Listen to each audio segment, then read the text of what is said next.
Hello students, today we'll study Science Chapter 7 Conservation of Plants and Animals.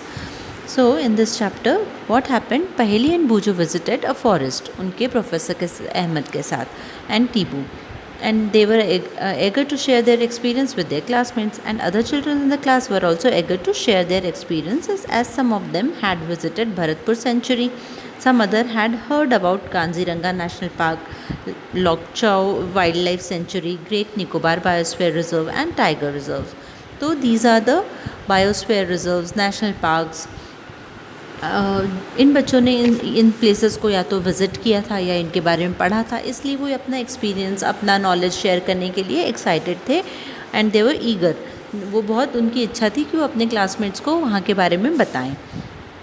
So first in section 7.1 will study about the deforestation and it's causes. अब deforestation क्या होता है? हमने देखा है कि आज हमारे अर्थ पे से जंगल कम होते जा रहे हैं. सो this is the deforestation. So clearing of forest and using that land for other purposes is deforestation. The trees in the forest are cut down for the purposes, for example procuring of land for cultivation, यानी या तो आपको गांव बड़े करने जंगल काट के वहाँ पे खेती की जा रही है. बिल्डिंग हाउसेज एंड फैक्ट्रीज़, आपको वहाँ पे घर बनाने हैं पूरा. अब जैसे भोपाल के आसपास जो भी जंगल है वहाँ पे काट के हम घर बना रहे हैं, वहाँ पे कॉलोनीज़ डेवलप की जा रही हैं, फैक्ट्रीज़ बनाई जाती हैं ऐसे आउटस्कर्ट्स पे. Making furniture and using wood as fuel. गाँव वाले उसको लकड़ी जलाने के लिए ज़्यादा यूज़ करते हैं, और हम इसको फर्नीचर के फॉर्म में यूज़ करना चाहते हैं. वुड अच्छा होता है, अच्छे जंगल के जो बड़े बड़े पेड़ होते हैं उनका वुड बहुत स्ट्रॉन्ग रहता है, तो उनका फर्नीचर अच्छा बनता है, इसलिए लोग उसको फर्नीचर बनाने के लिए यूज़ करते हैं. और ये तो हुआ how human activities affect cause the deforestation. लेकिन कुछ नेचुरल कॉजेज़ भी होते हैं. Natural causes for example forest fires and severe droughts. तो जब फॉरेस्ट फायर होता है यानी कभी गर्मियों में जंगलों में आग लग जाती है, बिकॉज ऑफ बहुत हीट रहती है इसलिए आग लग जाती है, तो दैट ऑल्सो कॉजेज डिफॉरेस्टेशन. ऐसे ही अगर सूखा पड़ता है, ड्रॉट कंडीशंस हो जाती हैं, बारिश नहीं हुई है, इन दैट केस ऑल्सो पूरा फॉरेस्ट डिस्ट्रॉय हो जाता है.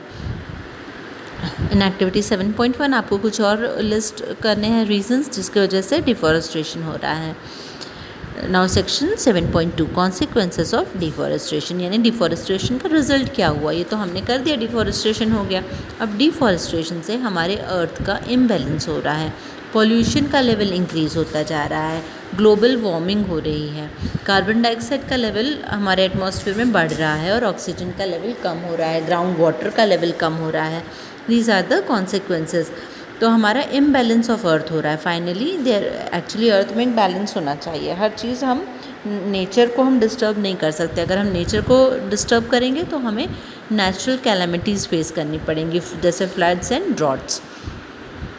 आप देखते हो हमेशा ये उत्तराखंड में लैंडस्लाइडिंग होती है और पहाड़ के पहाड़ गिर जाते. क्यों? क्योंकि उसको खोद के, अगर आप माइंस बना रहे हो, उसको खोद के आप power point projects, hydro projects बना रहे हो. हाइड्रो प्रोजेक्ट्स मतलब हाइड्रो पावर प्रोजेक्ट्स यानी वहाँ पे डैम्स बनाए जाते हैं, और डैम पहाड़ों को यूज़ करके वैली में वहाँ पे डैम्स बनाते हैं, और डैम्स बनाने के लिए पहाड़ों को कट किया जाता है, वहाँ पे काम होता है, वहाँ पे कंस्ट्रक्शन किया जाता है, जिससे और वाटर का फ्लो रोक देते हो, और जिससे वहाँ पे इलेक्ट्रिसिटी जनरेट की जाती है. और आज जैसे उत्तराखंड है, वहाँ से लगे हुए जो भी बड़ी सिटीज़ हैं दिल्ली साइड की, वहाँ पे वो इलेक्ट्रिसिटी प्रोवाइड की जाती है. तो आप अपने यूज़ के लिए नेचर को डिस्ट्रॉय नहीं कर सकते. अगर आप नेचर को एक लिमिट से ज़्यादा यूज़ कर रहे हो तो नेचुरल कैलेमिटीज़ कॉज होती हैं. इसीलिए यही रीज़न है उत्तराखंड में हर बार लैंडस्लाइडिंग होती है, फ्लड्स होते हैं, और लैंडस्लाइडिंग यानी पूरे पहाड़ के पहाड़ पूरे वो हो जाते हैं, टूट के नीचे आने लगते हैं. Recall that plants need carbon dioxide for photosynthesis. Fewer trees would mean that less carbon dioxide will be used up, resulting in its increased amount of atmosphere. अब हम इस तरह से प्लांट्स को भी कट करते हैं. डिफॉरेस्टेशन हो रहा है तो प्लांट्स का कटिंग ऑफ प्लांट्स हो रही है. कटिंग ऑफ प्लांट होने से फोटोसिंथेसिस कौन प्लांट्स करता है, और जिसमें वो ऑक्सीजन गैस रिलीज़ करता है और कार्बन डाइऑक्साइड गैस वो कंज्यूम करता है। तो हमारा प्लांट्स कम हो जाएंगे तो ये वाला जो गिव एंड टेक प्रोसेस है कि कार्बन डाइऑक्साइड लेते थे और ऑक्सीजन देते थे, ये वाली प्रोसेस भी अफेक्ट हो जाएगी, ये प्रोसेस भी कम हो जाएगी, जिससे क्या होता है कि हमारी एटमॉस्फेयर में कार्बन डाइऑक्साइड का अमाउंट बढ़ जाता है, जो कॉज करता है ग्लोबल वार्मिंग को। यानी हमारी कार्बन डाइऑक्साइड गैस क्या करती है, हमारे एटमॉस्फेयर का टेम्परेचर को इंक्रीज़ कर देती है, और इंक्रीज टेम्परेचर से वाटर साइकिल डिस्टर्ब हो जाता है, एंड रेनफॉल भी उससे वाटर साइकिल अगर डिस्टर्ब हो गया तो रेनफॉल डिस्टर्ब हो जाएगा, इसलिए ड्रॉट्स होते हैं, फिर सूखा पड़ने लगता है। Deforestation is a major cause which lead to the change in the soil properties. Soil की प्रॉपर्टी भी चेंज होती है, क्यों? क्योंकि जब फॉरेस्ट रहता है तो वहाँ पे नेचुरल एक इकोस्फेयर फॉर्म होता है ना, एक नेचुरल इकोसिस्टम फॉर्म होता है, जहाँ पे वहाँ के एनिमल्स रह रहे हैं, इंसेक्ट्स रह रहे हैं, तो ये सारे वाटर है ना, कोई ना कोई वाटर रिजर्वायर होगा आसपास, वहाँ पे एक्वेटिक प्लांट्स और एनिमल्स का है, तो this is a full ecosystem. अगर हम उसमें से आप पूरे प्लांट्स हटा दोगे तो वहाँ पे एनिमल्स रहेंगे ही नहीं, एनिमल्स बचेंगे ही नहीं, जितना पानी है वो डायरेक्ट सनलाइट में आएगा और वो इवेपोरेट हो जाएगा। सो इस तरह से पूरा, और सॉइल की प्रॉपर्टी कैसे अफेक्ट होगी, अब जब ये सारी चीज़ें हो रही हैं, यानी एनिमल्स की एक्टिविटीज़ हैं, प्लांट्स हैं वहाँ पे बहुत सारे, तो नेचुरली वहाँ की सॉइल अच्छी होगी, ह्यूमस फॉर्म होगा, ह्यूमस इज़ गुड फर्टिलाइज़र है ना, ह्यूमस फॉर्म होगा वहाँ पे। सो आप सॉइल, वहाँ का सॉइल अच्छा होता है, तो सॉइल अच्छी होती है, इसलिए वहाँ पे प्लांटेशन और वेजिटेशन सब अफेक्ट होता है वहाँ का। मतलब अगर हम वहाँ पे उस सॉइल को, वहाँ की जो सॉइल है उसको हम डिफॉरेस्टेशन से ख़राब कर देते हैं।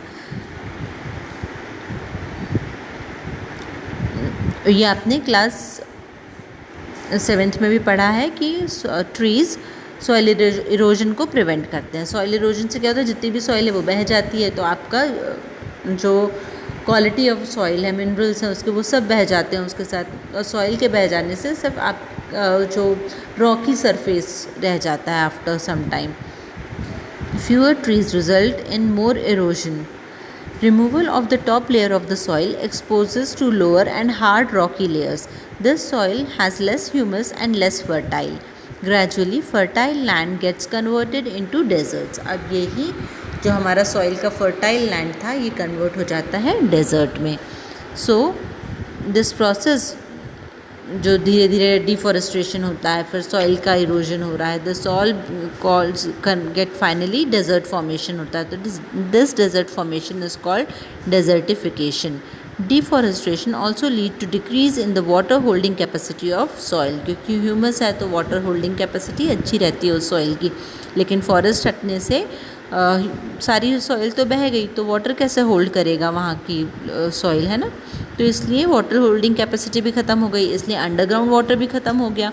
The movement of water from soil surface to ground, infiltration rate is reduce, so there are floods. या तो ड्रॉट कॉज करेगा और साथ साथ में फ्लड्स भी, क्योंकि जब रेन आएंगे तो कहीं पे भी उसको अंदर कैसे जाएगा वो, क्योंकि वहाँ पे तो सिर्फ रॉक सरफेस है, रॉक के अंदर पानी कैसे पेनिट्रेट होगा जब रॉक सरफेस फॉर्म हो गया है वहाँ पे, तो इसलिए क्या होता है कि सारा पानी बह जाता है, और जब सारा पानी बह जा रहा है तो ये फ्लड की सिचुएशन कॉज करता है। The other properties of soil like nutrient content, texture also changes because of deforestation. So deforestation causes many harmful effects, इसलिए हमें ये चीज़ को सीरियसली लेना चाहिए और ट्राई करना चाहिए कि हमारे फॉरेस्ट डैमेज ना हो। Now activity 7.2, animal life is also affected by the deforestation. तो एनिमल लाइफ पे क्या फ़र्क पड़ता है ये आपको देखना है। एनिमल लाइफ, ऑफकोर्स एनिमल्स के भी सारे जब आप उनको, जहाँ वो रह रहे हैं उनका हैबिटेट आप डिस्ट्रॉय कर दे रहे हो, तो उनकी लाइफ तो अफेक्ट होगी ही। तो this is how animal life is also get affected. They will also, इसलिए नंबर ऑफ़ टाइगर्स कम हो जाते हैं, फिर हम देखते हैं हमारे वाइल्ड लाइफ कम हो रही है, वाइल्ड लाइफ एक्सटिंक्ट हो रही है, कुछ एनिमल्स तो एक्सटिंक्ट हो गए हैं, मतलब आज हमारी दुनिया में few their number become very less. So this is the effect of deforestation on the wild life. In section 7.3 conservation of forest and wild life. अब हम इनको कंजर्व कैसे करें, इस फॉरेस्ट को हमें बचाना है, हमारी वाइल्ड लाइफ को हमें कंजर्व करना है, बचाना है, उनको प्रोटेक्ट करना है। तो इसीलिए having become aware of the effect of deforestation, पहेली एंड बूजो आर वरीड। अब पहेली और बूजो को चिंता हो गई कि ये क्या हो गया, मतलब डिफॉरेस्टेशन से इतना ज़्यादा बैड इफ़ेक्ट होता है। तो वो गए उनके प्रोफेसर अहमद के पास और उनसे पूछा कि फॉरेस्ट और वाइल्ड लाइफ को सेव कैसे किया जाता है, इनको बचाया कैसे जा सकता है। Now biosphere is that the part of the earth. Biosphere वो पार्ट होता है अर्थ का जहाँ पे लिविंग ऑर्गेनिजम्स एग्जिस्ट करते हैं और supports life.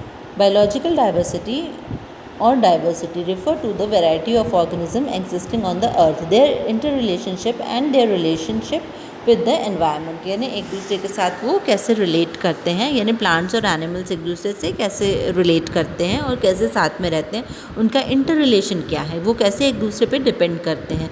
This is the biosphere. Professor Ahmed organizes a visit to Biosphere Reserve for पहेली, बूझो एंड देयर क्लासमेट। अब प्रोफेसर ने क्या किया, उनको कहा कि चलो ठीक है हम आपको लेके चलते हैं बायोस्फीयर रिज़र्व। वो कहाँ पे लेके गए उनको, पचमढ़ी बायोस्फीयर रिज़र्व। वहाँ पे पचमढ़ी में बहुत हमारे भोपाल के आसपास बहुत सारी ऐसी जगह हैं जहाँ पे आपको बायोस्फीयर रिजर्व्स मिलेंगे, है ना, नेशनल पार्क्स हैं। तो पचमढ़ी का देखो 7.1 में दिया पचमढ़ी बायोस्फीयर रिजर्व। यहाँ पे सतपुड़ा नेशनल पार्क है, पचमढ़ी सेंचुरी, टू पिपरिया, पचमढ़ी, है ना, और ऐसे ही तवा रिजर्वॉयर है, चूरना है, बोरी सेंचुरी है। So these are the national parks and wild life sanctuaries जिनको प्रोटेक्ट किया जाता है। इसमें क्या होता है, एक लैंड को आप प्रोटेक्टेड, जो आपकी गवर्नमेंट है वो लैंड को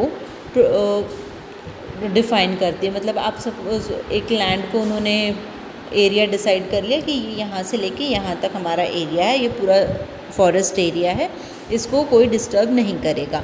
दिस इज़ हाउ दे, और उसको प्रोटेक्ट करने के लिए वहाँ पे फॉरेस्ट ऑफिसर्स को अलॉट किया जाता है। यानी ये नहीं कि हमने सिर्फ गवर्नमेंट ने रूल्स बना दिए ये कोई डिस्टर्ब नहीं करेगा और लोग मानने लगे, ऐसे तो होता नहीं है ना। तो हमें वहाँ पे फॉरेस्ट ऑफिसर्स भी बिठाने पड़ते हैं, फॉरेस्ट रेंजर्स भी बिठाने पड़ते हैं, जो कि उस पूरे वहाँ के फॉरेस्ट को प्रोटेक्ट करते हैं। मतलब वो वहाँ पे देखते हैं कोई आ तो नहीं रहा है कोई वहाँ पे, और वहाँ पे वो एनिमल्स का कोई हंटिंग तो नहीं कर रहा है, वहाँ पे कोई पेड़ तो नहीं काट रहा है, वो अलाउ नहीं किया जाता है। और आप उसमें विदाउट परमिशन वहाँ के फॉरेस्ट में घूम भी नहीं सकते हो, आपको वहाँ पे जाके स्पेशली परमिशन लेनी पड़ती है to visit these forests. So Madhavji explains the children, apart from our personal efforts, the efforts of the society, government agencies are also take care of the forest and animals. The government lays rules, methods and policies to protect, conserve them. Wildlife sanctuaries, national parks, biosphere reserves are protected areas for conservation of plants and animals present in that area. ठीक है, मैंने वही आपको समझाया कि उस area को, उस एरिया के प्लांट्स और उस वहाँ पे उस एरिया में जो भी है, वाटर रिजर्वॉयर है, वहाँ के जो एनिमल्स हैं, वाइल्ड लाइफ है, वो सबको प्रोटेक्ट किया जाता है। और ऐसी पॉलिसीज़ और मेथड्स बनाए जाते हैं, रूल्स बनाए जाते हैं जिससे इनको प्रोटेक्शन प्रोवाइड किया जाए। So wild life sanctuary, protected areas वो जगह होती हैं जिनको हम, इन्हीं प्रोटेक्टेड एरियाज़ को हम wild life centuries, national parks और बायोस्फीयर्स में डिवाइड करते हैं। इनके बस नाम अलग अलग है और वहाँ के थोड़े से रूल्स अलग अलग हैं। जैसे वाइल्ड लाइफ सेंचुरी होती है area where animals are protected from any disturbances to them and their habitat. अब वाइल्ड लाइफ सेंचुरी अगर है तो वहाँ पे एनिमल्स को प्रोटेक्शन प्रोवाइड किया जाता है, यानी एनिमल्स को प्रोटेक्शन देते हैं। इसका मतलब ये नहीं कि वो फॉरेस्ट को प्रोटेक्ट नहीं करें, दे प्रोटेक्ट फॉरेस्ट ऑल्सो, लेकिन उनका मेजर कंसर्न जो है ये वो एनिमल्स पे होता है कि यहाँ पे एनिमल्स को डिस्टर्ब नहीं करना है, यानी उनकी लाइफस्टाइल जो है, उनका हैबिटेट जो है, यानी प्लांट्स भी होने चाहिए तब तो एनिमल्स सर्वाइव करेंगे। तो वहाँ के पूरे ही एरिया को प्रोटेक्ट किया जाता है। बट वाइल्ड लाइफ सेंचुरी है तो हम उसको बेसिकली कहते हैं कि ये एनिमल्स को प्रोटेक्ट कर रहा है। Now national parks, area reserve for wild life where they can freely use the habitat and natural resources. अब नेशनल पार्क्स वो होते हैं जहाँ पे वाइल्ड लाइफ है और वो उनको फ्रीली वो एरिया यूज़ करने के लिए दिया जाता है और नेचुरल रिसोर्सेज को यूज़ करने दिया जाता है। जैसे वहाँ पे कोई अगर वहाँ पे कोई तालाब है तो वहाँ पे नेशनल पार्क है तो वहाँ पे एनिमल्स आएंगे, पानी पिएंगे, मतलब नेचुरली वो अपना सर्वाइवल होता है। फिर बायोस्फीयर रिजर्व होता है, large areas of protected land, ये इन दोनों से बड़ा है बायोस्फीयर रिजर्व।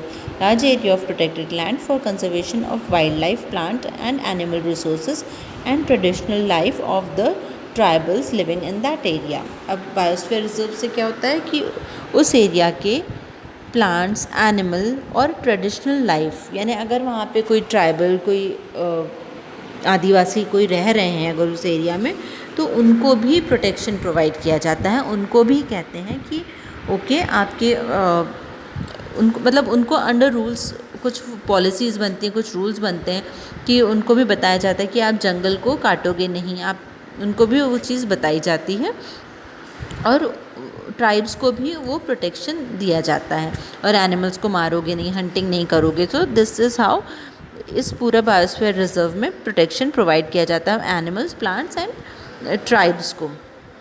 प्रोटेक्शन प्रोवाइड करने वाली जगह को हम कहते हैं बायोस्फीयर रिजर्व।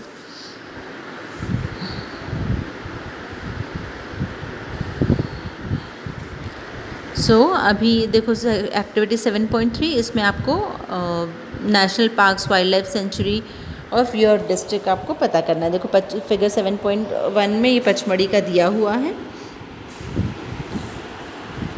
यहाँ पे जितने भी बायोस्फीयर रिजर्व्स हैं, नेशनल पार्क्स हैं, उसके डिटेल्स इसमें दिए हुए हैं। Now section 7.4 biosphere reserve. अब हमने बायोस्फीयर रिजर्व में देखा प्लांट्स, एनिमल और ट्राइब्स को प्रोटेक्ट किया जाता है। Section 7.4 biosphere reserve. तो बायोस्फीयर रिजर्व एक लार्ज लैंड है जो कि वाइल्ड लाइफ, प्लांट, एनिमल्स को प्रोटेक्ट कर रहा है और वहाँ के ट्राइबल लाइफ को भी प्रोटेक्ट कर रहा है। बायोस्फीयर रिजर्व में प्लांट, एनिमल, माइक्रो ऑर्गेनिजम्स जो भी होते हैं उनको प्रोटेक्ट किया जाता है and help to maintain the biodiversity and culture of that area. उस एरिया के कल्चर को भी प्रोटेक्ट किया जाता है। अब बायोस्फीयर रिजर्व में also contain other protected areas in it. The Pachmarhi biosphere reserve, अब जो हमारे पास हमारे पचमढ़ी बायोस्फीयर रिजर्व है, यहाँ पे एक नेशनल पार्क है जिसका नाम है Satpura and 2 wild life centuries हैं, बोरी एंड पचमढ़ी। ये दो उसमें यानी इतना बड़ा लैंड है कि हम उसको और छोटे छोटे रिजर्वायर्स में हमने उसको डिवाइड कर दिया, यानी वहाँ पे 1 नेशनल पार्क हो गया है और 2 वाइल्ड लाइफ सेंचुरीज़ स्टेब्लिश की गई हैं। तो वाइल्ड लाइफ बायोस्फीयर रिजर्व एक बड़ा एरिया होता है, ठीक है, जिसमें छोटे छोटे ये सारी चीज़ें हो सकती हैं, जैसे नेशनल पार्क हो सकता है और वाइल्ड लाइफ सेंचुरीज़ हो सकती हैं। Now section 7.5 flora and fauna. Flora means plants and fauna are the animals. एक एरिया में, हर एरिया में एक स्पेसिफिकली वहाँ के अलग टाइप के प्लांट्स पाए जाते हैं, अलग टाइप के एनिमल्स पाए जाते हैं। तो इन सबको एरिया वाइज डिवाइड किया जाता है ना। एक पर्टिकुलर एरिया में एक पर्टिकुलर टाइप ऑफ एनिमल मिलता है, मतलब और दूसरे अगर हम यहाँ से देखेंगे कि अगर आप चले जाओ साउथ में तो वहाँ के एनिमल्स अलग होंगे। वहाँ पे जो जैसे हम केरल में कहते हैं एलिफेंट्स ज़्यादा मिलते हैं, तो एलिफेंट्स वहाँ पे ज़्यादा नंबर में पाए जाते हैं केरला में। दिस इज़ हाउ आप अलग अलग, जैसे हम जाते हैं ऐसे ही अगर हम चले जाते हैं बंगाल साइड तो वहाँ के एनिमल्स अलग हो जाते हैं, वहाँ पे अलग टाइप के। ऐसे ही अगर हम हिली एरिया में जाते हैं, हमारे ये 7 सिस्टर्स वाले असम और ये वाले पार्ट में जाते हैं तो वहाँ के एनिमल्स अलग होते हैं, स्पेशली याक, ये सारी ये एनिमल्स हमें वहीं पे मिलते हैं। अगर हम गुजरात साइड जाते हैं तो कैमल्स, है ना। तो ये एक पर्टिकुलर एरिया के एनिमल्स होते हैं। ऐसे ही बहुत सारे एनिमल्स होते हैं जो एक पर्टिकुलर एरिया में पाए जाते हैं, इसलिए उनको उस एरिया का फ्लोरा और फौना कहा जाता है। ऐसे ही प्लांट्स भी होते हैं, प्लांट्स भी एक एरिया में स्पेशली वही प्लांट्स पाए जाते हैं, दूसरे में दूसरे टाइप के प्लांट्स मिलते हैं depending on the soil quality, है ना, वहाँ के प्लांट ग्रो होते हैं। This is the flora and fauna of a place.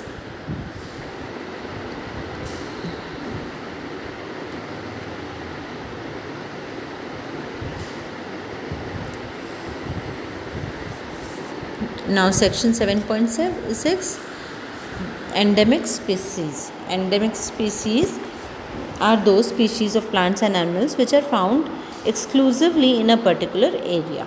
किसी एरिया में पर्टिकुलरली फाउंड मिलने वाली प्लांट्स और एनिमल्स की जो स्पीशीज़ होती हैं वो कहलाती हैं एंडेमिक स्पीशीज़. तो जब ये जो ग्रुप चिल्ड्रन का ये ग्रुप गया था पचमढ़ी घूमने, तो वहाँ पे उन्होंने क्या देखा कि squirrel has a big fluffy tail. They are curious to know about it. वहाँ पे एक स्क्विरल थी जिसमें जिसको फ्लफ़ी टेल थी, बहुत बड़ी और फ्लफ़ी टेल थी, उसकी पूंछ बहुत बड़ी थी. तो माधव जी उनको बताते हैं, जो उनके साथ गए थे उन्होंने उन्हें बताया कि ये जाइंट स्क्विरल है, इसको जाइंट स्क्विरल बोलते हैं और ये एंडेमिक टू दिस एरिया है, यानी ये इसी एरिया में पाई जाती है.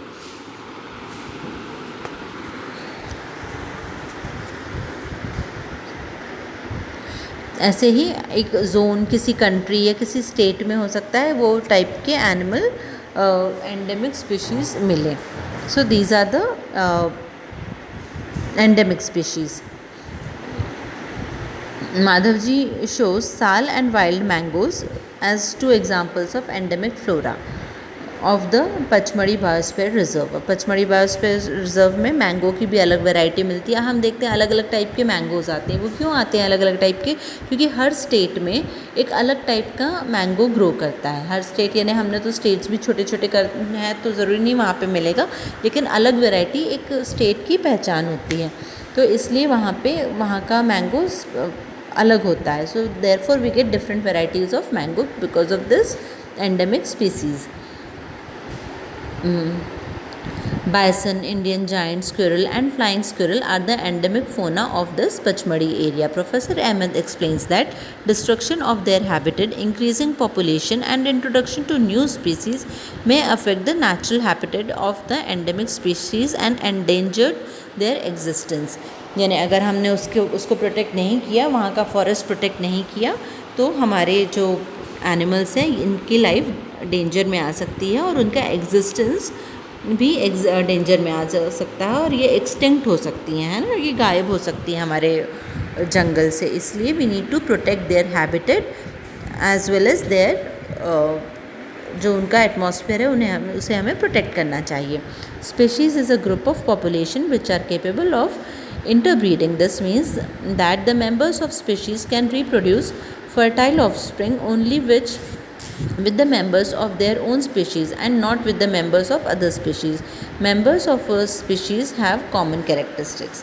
एक species यानी एक टाइप का एनिमल या एक टाइप का प्लांट, इन सबको species बोलते हैं, है ना. जैसे आप अभी बताया वो स्क्विरल जाइंट स्क्विरल है, तो जाइंट स्क्विरल एक टाइप ऑफ स्पीशीज़ होती है. Now wild life sanctuary. Wild life sanctuary में क्या होता है? Section 7.7. Okay, we'll discuss wildlife sanctuaries, national park in next video. Okay, thank you.